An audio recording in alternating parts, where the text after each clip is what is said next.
Estábamos hablando de guerra espiritual y cuando hablamos de guerra espiritual, la guerra espiritual es algo que está dentro de las oraciones. Acordaros y pensar por un momento, si tuviéramos que hablar de distintos rangos en cuanto al orden, sería oración, y ese paraguas de la oración cubriría intercesión, cubriría guerra espiritual, cubriría oraciones de petición, todo estaría bajo el paraguas de la oración. No es que la intercesión esté por encima de la oración o la guerra espiritual esté por encima de la oración, son oraciones igual. Lo que pasa es que cada una se define de una manera porque tiene un carácter y tiene una forma determinada. ¿Amén? Ahora, los cristianos no nos podemos quedar solo en pedir. Pedir lo que es pedir lo piden los niños, ¿verdad? Y nosotros también pedimos. Pero la actitud de solo pedir lo hacen los niños, aunque a veces dan guerra, no espiritual, pero dan guerra. Pero los niños están acostumbrados a pedir, pero cuando vas creciendo y te vas dando cuenta de cómo se mueve el mundo espiritual, entonces entras en una guerra espiritual muchas veces, porque el enemigo viene atacando tu vida a nivel espiritual, a nivel mental, a nivel emocional. Y luego también tenemos la parte de petición, tenemos la parte de guerra espiritual, luego tenemos la parte de intercesión, que eso ya es cuando estamos en otro nivel también, porque ya empezamos a ser personas que pedimos por la necesidad de otros. La guerra espiritual muchas veces intercede por otros, pero la guerra espiritual muchas veces es algo interno nuestro que pelea por algo que está pasando en nuestra vida. Pero la intercesión ya pasa a otro nivel, es cuando realmente te pones a un ladito y empiezas a pedirle a Dios por las personas que tienes cerca, por las situaciones, por los problemas, por el trabajo, por las casas, por todo, ¿de acuerdo? Así que la oración o lo que es un conjunto para el cristiano es todo, oración. Y dentro de la oración está la intercesión, la petición, la guerra espiritual y tenemos que vivir cada una de ellas cuando toca. ¿Amén? Pero lo que estábamos hablando estos días era sobre la guerra espiritual. Dile a que tienes a tu lado, guerra espiritual. ¿Amén?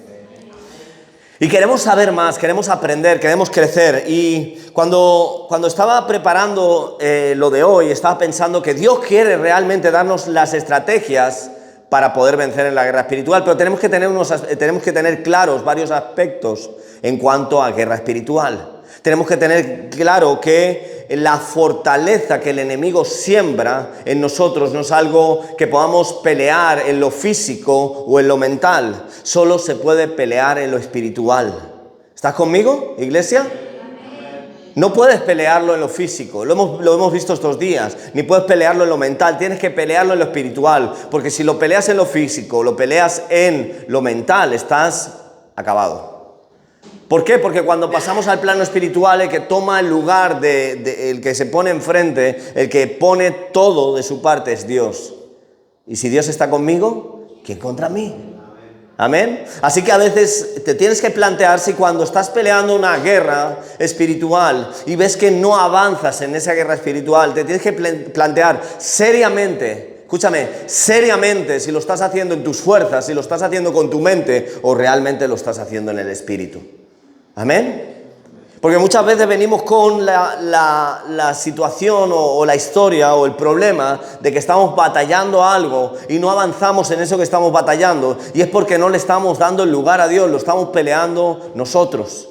Yo me he encontrado muchísimas veces en esa situación. Me he encontrado peleando mis fuerzas y luego muchas veces acabo nervioso, acabo ansioso o de muchas maneras a causa de estar peleando mis fuerzas. Todo lo puedo en Cristo que me fortalece, pero sin Cristo nada podemos hacer. No, pero pastor, si yo soy cristiano, el Espíritu Santo está en mí. Puedes tener al Espíritu Santo en ti y ir completamente a tu bola. Ahí es cuando dice la palabra, no contristéis al Espíritu Santo. O sea, el Espíritu Santo está en ti, tú estás contristando al Espíritu Santo, estás haciendo las cosas como quieres, no estás escuchando la voz del Espíritu Santo, no estás dejando que Él obre como quiere obrar y al final estás hundiéndote en ese problema, en esa situación, porque no estás posicionado en el lugar o como Dios quiere que te posiciones. Ahora vamos a leer en esta tarde 2 Corintios capítulo 10, versículo del 4 y 5. 2 Corintios 10, 4 y 5. Dice, porque las armas de nuestra milicia no son sino poderosas en Dios para la destrucción de fortalezas, derribando argumentos y toda altivez que se levanta contra el conocimiento de Dios y llevando cautivo todo pensamiento. ¿A qué? A la obediencia de Cristo. El enemigo trabaja construyendo fortalezas en nuestra mente. Es como trabaja él. Él está constantemente intentando crear fortalezas en tu mente. O con argumentos, mentiras, con pensamientos. Escúchame bien, di conmigo, argumentos, mentiras, pensamientos. Porque eso es lo que utiliza el enemigo. Y él intenta crear fortalezas en tu mente para ver si puede afectar a nuestra vida y nos puede desenfocar de lo que Dios quiere para nosotros. Y cuando estaba mirando, tenemos que comprender que es una fortaleza, porque muchas veces estamos escuchando la palabra fortaleza, pero no entendemos lo que es. Y necesitamos entender que es una fortaleza. ¿Para qué? Para poder pelear y para poder posicionarnos en contra de esa fortaleza. Ahora, la fortaleza no es un edificio físico. La fortaleza es una construcción mental, espiritual, que se levanta para lo que os decía, para controlar nuestros pensamientos, a través de pensamientos, mentiras, a través de argumentos que el enemigo genera o crea para poderse instalar en esa fortaleza. Así que él construye una fortaleza de pensamientos, mentiras, argumentos, se mete en esa fortaleza y empieza a trabajar en nosotros. ¿Para qué? Para alejarnos lo máximo y lo más rápidamente posible de Dios.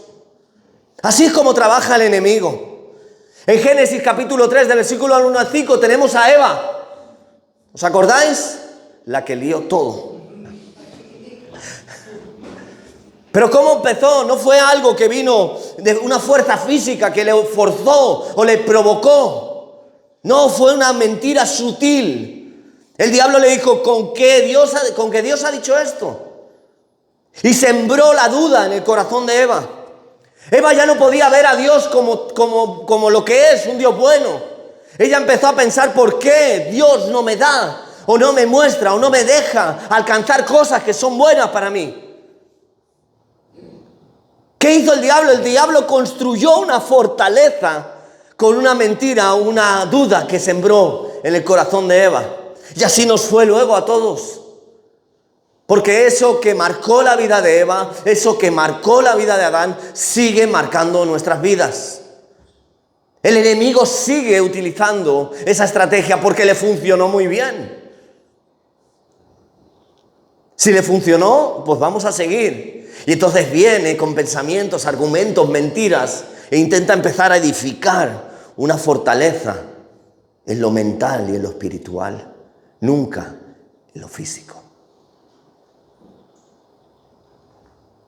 Y cada vez que creemos una mentira del enemigo, cada vez que creemos, estamos permitiendo que él construya una fortaleza dentro de nosotros. Cada vez que le dejas, cada vez que le crees, cada vez que le das lugar, empieza a construir una fortaleza en ti, en tus pensamientos. Empieza a construir esa fortaleza.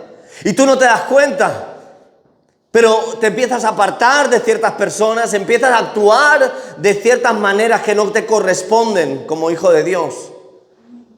Empiezas a dudar incluso de tu fe, porque Él empieza a crear esa fortaleza en tu mente. El enemigo siempre va a intentar controlar tus pensamientos. Siempre va a intentar manipular nuestras decisiones. Él va a intentar alejarnos del propósito de Dios. Siempre. Constantemente. Ahora tendríamos que identificar nuestras fortalezas. O sea, el enemigo viene y empieza a construir una fortaleza. Ahora ya sé que no es nada, no es un edificio físico. Es algo en mi mente, en mi espíritu, que viene una mentira, un argumento, un pensamiento. Y empieza a construir una fortaleza. ¿Para qué? Para meterse dentro y trabajar desde allí. Tener su campo, su zona de operaciones. Y hacerse más fuerte. Y acabar arrastrándote y alejándote de Dios.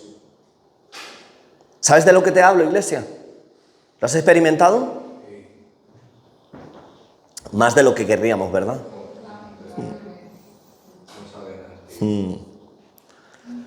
Ahora, el enemigo pone esas fortalezas, pero nosotros tenemos que aprender a identificarlas. Y he apuntado aquí varios tipos de fortaleza. Porque las fortalezas espirituales pueden tomar muchas formas. No es solo una manera, porque si solo fuera una manera, a lo mejor tú que no tienes tanta debilidad en esa área no podría entrar por ahí y crear una fortaleza. Pero Él tiene varias maneras de trabajar y sabe cuál es nuestra debilidad. Sabe qué proyección o qué camino hemos tomado durante la vida, lo que hemos vivido en nuestra infancia, en nuestra niñez. Y sabe dónde tiene que apuntar para generar un pensamiento, una idea y empezar a construir una fortaleza. Él lo sabe muy bien. Te conoce desde siempre, desde que naciste. Sabe lo que viviste y sabe dónde apunta. Ahora tenemos que aprender a detectar fortalezas. Hay fortalezas de temor y ansiedad. Di conmigo, temor y ansiedad. Son pensamientos de miedo y preocupación constante que te impiden confiar en Dios. Cuando tú tienes temor y ansiedad, viene porque tienes pensamientos de miedo y preocupación constante que te impiden confiar en Dios. Porque si confiaras en Dios no habría temor ni ansiedad en tu vida. Ahora, otro punto es la fortaleza de amargura y falta de perdón. ¿Qué provoca la fortaleza de amargura y falta de perdón? Te lleva a creer o te lleva a guardar resentimiento y falta de perdón. ¿Y eso qué crea en ti? Te impide perdonar y ser perdonado, o sea, de perdonarte a ti mismo. Y entras en ese bucle de no ser capaz de perdonar, ni tampoco de perdonarte a ti mismo. Y entra esa fortaleza en tu mente, y entras en ese bucle y empiezas a darle vueltas hasta que eso se convierte en el centro de tu vida. Otra de las fortalezas es la duda y la incredulidad. Argumentos que te cuestionan las promesas de Dios para tu vida. ¿Quién ha recibido promesas de parte de Dios?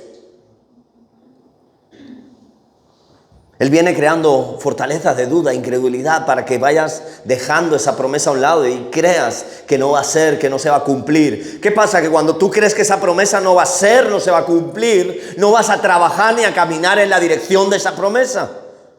La vas a dejar ahí y te vas a enfocar. A mí, yo he sido capaz de detectar un poco eso en mi vida. En el tema de los trabajos me ha pasado mucho. El ponerme a trabajar en algo y perder un poco la fe, empieza a venir la duda a mi corazón y empiezo a creer que no va a funcionar. Y entonces, ¿qué hago? Automáticamente, ¿qué hago? Buscar otra cosa. Sobre todo cuando trabajo para mí. Cuando trabajo para otro, no. Cuando trabajo para otro, la lista de, ¿cómo se llama eso? De recomendación está perfecta. Sí, os puedo dar los teléfonos de todos mis jefes y os hablarán maravillas. Pero cuando trabajo para mí, si no me guardo, me pasa muchísimo eso. No sé si lo has experimentado. Y eso son fortalezas de duda e incredulidad que el enemigo construye en nuestra mente. Hay otra más, la fortaleza, y esta es muy fuerte hoy en día, y es la fortaleza de identidad rota. Esa trabaja muchísimo en la juventud hoy en día. Pensamientos que te hacen sentir indigno, influencias de otras cosas que intentan convertirte en lo que la sociedad quiere que seas. Y es otra fortaleza que se levanta. Y si no nos cuidamos, también nos puede atrapar a nosotros. Porque ¿quién está libre de que el enemigo venga a atacarle? Nadie está libre. Todos estamos expuestos a que el enemigo venga en algún momento. Ahora, por ejemplo, estaba buscando historias en referencia al tema del miedo y hay una historia que tocamos hace tiempo, que es la historia del pueblo de Israel cuando los espías van a la tierra prometida. ¿Os acordáis de esa historia? Y hay un momento en que ellos llegan a esa tierra y ven lo que ven y ¿qué pasa? Empieza a venir miedo sobre ellos, sobre los espías. El pueblo aún está ahí esperando y lo que quiero mostraros es lo contagioso que puede ser una fortaleza en tu mente que ha cogido lugar, o en tu espíritu que ha cogido lugar, lo rápido que se puede extender y contagiar. Porque fíjate lo que les dice: no podremos subir contra aquel pueblo, porque es más fuerte que nosotros. Esto está en Números 13, del 31 al 33. Dice: no podremos subir contra aquel pueblo, porque es más fuerte que nosotros. Éramos nosotros, a nuestro parecer, como langostas. Eso es el reporte que les dan los espías al pueblo. ¿Qué hizo el enemigo? Sembró una fortaleza de miedo y falta de identidad para que el pueblo empezara a desconfiar y dudar de su identidad de hijos de Dios. ¿Te suena? Porque, ¿para qué utiliza el enemigo las fortalezas? Para limitar lo que Dios tiene para nosotros. Él sabe Él sabe que nosotros en las manos de Dios tenemos un potencial tremendo. Dile que tienes a tu lado, tienes un potencial tremendo. Mientras el enemigo pueda levantar una fortaleza en tu mente y te bloquee completamente para que no puedas avanzar, él ya está contento. Él ya está contento. Por supuesto que él quiere que te alejes de Dios, pero si te bloquea, ya ha hecho un buen trabajo. Porque todo el propósito que está enfocado para tu vida, para alcanzar a otras personas para Cristo, se va a bloquear, esa fortaleza te va a dominar y no vas a poder avanzar. Él ya está contento. Ahora, la pregunta es, ¿reconoces alguna de estas fortalezas en tu vida? Sé sincero contigo mismo en esta tarde. ¿Hay alguna fortaleza de las que os he dicho que la reconocéis como algo que viene a vuestras vidas constantemente? Porque Dios te está llamando hoy a identificar esa fortaleza. Porque solo cuando podemos reconocer la fortaleza es cuando podemos combatir esa fortaleza. Si no somos conscientes, no podemos pelear contra ella. Y a lo largo de nuestra vida cristiana vamos a detectar muchas fortalezas en nuestra vida. Incluso fortalezas que no éramos ni conscientes de que estaban allí. Pero cuando nos ponemos delante de Dios y le decimos, Señor, muéstrame todo lo que hay. El Señor va a empezar a mostrarte esas fortalezas en tu mente, aquello que te impide avanzar, aquello que te impide alcanzar lo que Dios tiene para ti. Y cuando seas consciente vas a poder pelear. Y aquí es donde entra la guerra espiritual. Pero mientras estés bloqueado, ¿qué vas a hacer?